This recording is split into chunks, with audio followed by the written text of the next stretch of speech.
Hey everyone, it's Slayer here, and today we're going to be talking about the new Star Wars book, Sanctuary by Lamar Gills.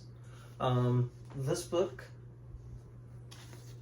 takes place about a year after Revenge of the Sith, and of course, it takes place, I think, 2 or 3 episodes before the season finale of season 2 of The Bad Batch. The book follows the Bad Batch, Tech, Omega, Hunter, Wrecker. Crosshair, during the events of this book, is not with the team. He's still working with the Empire. So, there will be spoilers ahead, so turn away now if you don't want any spoilers, but a quick non-spoiler review. I think the book was pretty good, pretty delightful read. I wouldn't say it's like the best Star Wars book or one of the best, but it was definitely a good book to read. I would rank it more of the, more of the upper scale of Star Wars books that I think are good or not good. It was a pretty good read. So that's the non-spoiler quick review. But now to get into nitty-gritty of the book. The book starts off with treasure hunter Feig Noah going to an auction with the Batch to try and acquire this treasure. It was this I forget what kind of treasure it was. It was more of like a mantle or something. I know it was a mantle type of object. But then, after they secured that, they had a second mission, unexpectedly, that Fee wanted them to do. And it was to pick up this family, I guess you could say. In the beginning, a family. They weren't really sure what they were getting into. They knew that they had to pick up these passengers. One of them ended up being pregnant. Gayla. And, Gayla, however you want to call her name. They needed to pick them up. The Batch wasn't too sure about what baggage they really had or what they were hiding. All they knew is they were picking them up. They were seeking transport with very low, discreet, no attention, and I think what was really interesting was the fact that this book takes place towards the end of season 2, right after the big tsunami that hit Pabu. I think it was really interesting that Lamar was able to find and craft such a good, deep, complex story, even within a tight time frame that he had to be able to tell a story, because it was in between episodes. So he, or Gayla, ends up having a partner with her that she's traveling with. And what's funny is a big revelation is revealed during the book when they unveil who Sohee is traveling with, which ended up being a clone. Which I thought was a really cool dynamic, The Batch has helped a rogue clone before who was with his family, Cut Lawquane, the Lawquane family, from season 2 of the Clone Wars, and then showed back up in season 1 of The Bad Batch. So I thought that was an interesting new take, because this time Sohee isn't revealing that until the end of the book who the father of the baby is, and then she doesn't reveal to the Batch that she's being followed by an ISB agent, Crane, who happens to also be her father. Crazy family drama. I mean, Star Wars always has to have family drama, though it's part of it.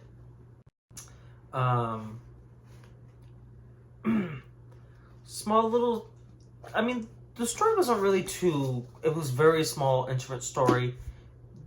You know, they get Sohee and her baby, and I'm blinking out on the clone trooper's name. I was trying to quickly skim through my book to see if I can find it. It wasn't something too memorable, but I don't want to spend too much time trying to look for it. But basically, the Batch get the clone, Sohee, and the baby to safety in this medical's planet. She knows one of the doctors who she grew up trained with, because her father, who's ISB Agent Crane, who's a great character. Not to brush over that, I really like the complexity of that character and how he was written. It definitely gave me like Andor vibes. So, you know, they get her to safety. She delivers the baby, but it turns out her old friend, who she specifically wanted to help deliver the baby, betrayed her in the Bad Batch by letting the ISB know where they were at. So the ISB shows up. There's also another character involved, Celia Monte, and she plays in the story basically because in the beginning of the story, when Phee was getting that mantle, it was for Cecilia, who's a great character. I love that character, Cecilia. Shoot, I love everything that was going on with that. And she's all about trying to become a regional Moff, a governor in her system. And in doing so, she's been trying everything she can to pull levers, to kiss but to whoever she needs to help elevate herself to where she wants to be. And in doing so, she came across very interesting data that revealed certain shipping material that seemed very abnormal to her. And in doing so, she was starting to question the ISB about it, which all had to do with the Death Star, which no one is supposed to know about, which plays a key later on.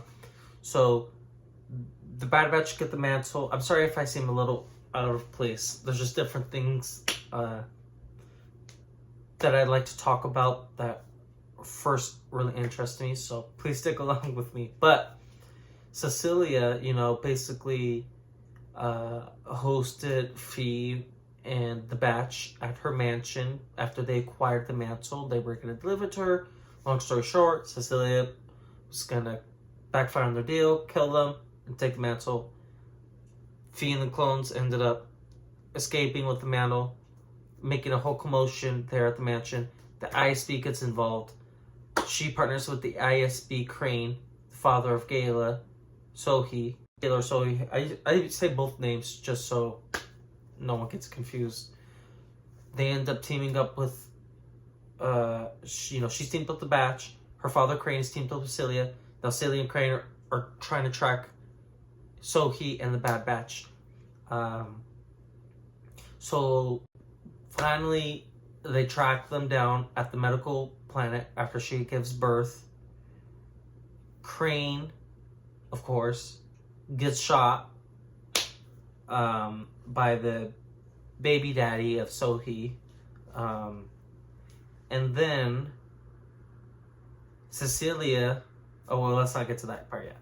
Basically, the Bad Batch offers Sohee, her man, and the baby the opportunity to live with them on Pabu because they feel remorse for this family and everything they've gone through, even though they betrayed. In the middle of everything going on, Sohee, her man, gas everyone in the Marauder, the Bad Batch, take over the ship, and was trying to do their own thing, which I was crazy. And then for the fact that Omega still felt empathy to help deliver their baby, and then still the Bad Batch offered them their own sanctuary, their own home, you know, that they're still trying to figure out, I thought shows how much Omega and the Bad Batch truly care about people, and how humane they are to people, no matter their situation, no matter who they are. So that I did like. I just thought it was crazy. So her man, the baby, all end up going to Pabu. So his father's ISB agent Crane dead. The Batch got their money from Cecilia because she's rich and she's gonna pay them for the mantle. Well, Tech ended up going and hacking through her data and sending all the money to themselves, so that way they can rebuild Pabu after the island collapsed. And then Cecilia, woo! I love this part. So there she is on her yacht, you know, going back home, defeated. The Batch took her money. She didn't get her mantle. ISB agent Crane, who she partnered with, is dead. And like I had told you earlier, the Empire knew because she was asking them about these shipments of materials that seemed abnormal to her to different places. And of course, when you pick your nose where you're not supposed to, it can bite you in the butt. So at the end of the book, something I was not expecting took me completely by surprise. It was like Rogue One. A Star Destroyer comes out of hyperspace, looming over Cecilia's yacht. The docking bay connects to her ship. Her party and crew goes to welcome the Empire aboard her ship, who she thinks are her rescue team. And to give you a little bit of context of why she thinks so highly of the Empire and she thinks that they're rescuing her, is because she's friends with Palpatine and addresses him on a first-name basis, as well as Mas Amedda. And then earlier in the book, we saw her speaking with Colonial Yularen, and we can tell that there was an informal relationship there. So, you know, her ship's docked to this Star Destroyer. This came out of hyperspace. She thinks they're going to rescue her. Her ship party goes to the docking bay to meet the Imperials, and the door opens. The lightsaber ignites red, cuts down the boarding party of Cecilia's team. Cecilia's in her bedroom, getting herself put together after her defeat, and then walks in Darth Vader. He asks her who knows about this shit she's been investigating. Excuse my language. The stuff she's been investigating regarding the material shipments. And then she realizes she really stuck her nose into something she shouldn't have. Darth Vader asks her again who knows about things she knows. And he gets those answers and kills her. And the book ends. So that was a really good way to end the story, I thought. I was not expecting Darth Vader to show up, but it was so nice. And it just makes absolutely sense of why he would show up regarding anyone, especially in the Empire, who's trying to pick their nose into something they shouldn't be. I mean, we saw what happened in Andor Season 2 at the end with the ISB leader, Anton. I'm forgetting his last name. But he killed himself after listening to, the Rebellion Manifesto from Season 1. And it only makes sense why Vader would want to keep such a tight leash on anything regarding the Death Star. He would personally want to try and handle it himself to make sure nothing got out. So my overall thoughts on this one were a 8 out of 10. I would give it an 8 out of 10. It was pretty entertaining. The only downside I would say with this book was just knowing everyone's fate at the end, I guess. So, just jumping into the book, it just had a little bit of a slow start to it, having to, establish the plot and then how to introduce us to a couple new characters. So that part just kind of felt like just restarting over in a sense, I guess. That's the only way I can say it. But besides that, it was a really good book. I do recommend anyone reading this. So until next time, may the force be with you.